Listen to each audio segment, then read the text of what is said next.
How's it going, guys? Well, got a new Vise.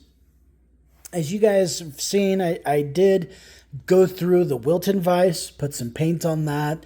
I got it soaked up with some real nice lubricant, just a couple of different things that I've tried out on that. And this thing, I've been keeping an eye out on the different classified areas. This thing popped up locally for $10. It's a Dunlop 5171. And it's actually in phenomenal shape. So I got it for $10. I brought it from a gentleman that found this on a job site, is what he told me. And so, it was seized up, and without too much work, we were able to get it backed out and it taken apart. I want to talk about real quick what I did to free it up. This stuff is what I love to use to lubricate my firearms, but I've also used it to lubricate the Wilton Vise that I restored.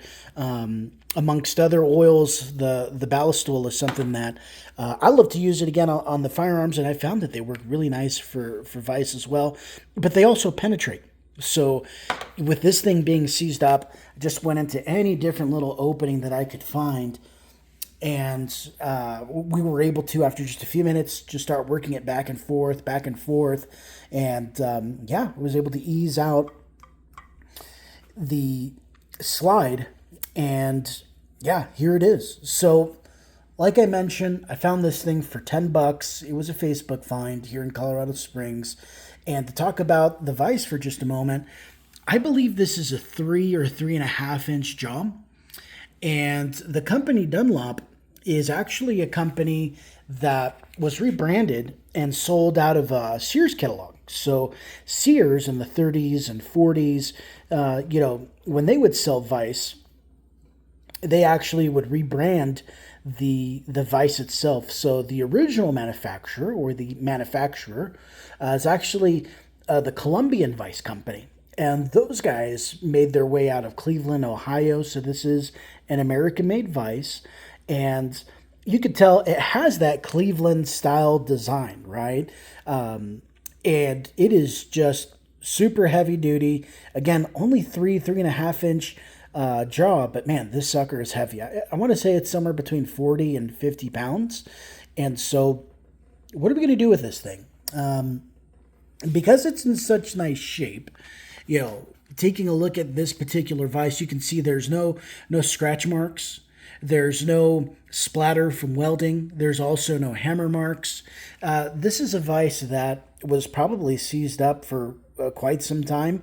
And even before, it probably got seized up because it just wasn't being used. That's exactly what this thing looks like. I mean, I do have some casting marks, but there's nothing as far as abuse on this Vise, at least without cleaning it up yet. That's what I'm seeing. It just looks super, super clean. One thing I like to look at is the levers themselves and the meat ball and the ends. What do those look like? Have those been hammered up? Is this guy straight? And what I see here in this Vise, I see signs of a Vise that's been very, very lightly used. And especially with the size being, about a 3.5 inch jaw. I'm pretty sure this was in someone's garage for some time and probably handed down a generation, not used either, probably just stored away. And thankfully, it made its way to my place, and we're going to restore this thing. As far as what the restoration process will look like, I pride myself on being able to do some things here at the house with just very simple, generic processes, some, elbow grease, and this is something that is going to, because it's so clean, end up with a finish from Flood. Flood makes this product Penetrol, and you can see they consider it an oil-based paint additive.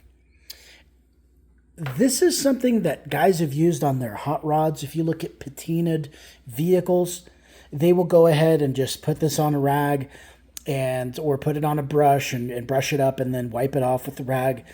This stuff, the way that I like to see it, it's almost like with wood, you have almost a sealing process. This would almost be, or a stain, I should say. This is, I would say, close to a stain on the metal finish itself. So we're going to get this cleaned up what I'm going to do with this metal, I want to polish that up. I'm going to do the same thing here with the meatball itself and the lever. I'd like to polish it up. I may not, just because it's already so clean. I may just do it quick and easy and just say, hey, we'll just polish up the jaws. But again, all of this is just super, super clean. There is one edge from, one of the jaws that is chipped. Let's see which side it is. Nope, it's going to be, yeah, it's this one. You can see that this guy is chipped off, and I bet you anything, they dropped it. They dropped the vise, that edge chipped. But what's nice, if I can get this out, and you can see I've already hit it with some penetrating fluid.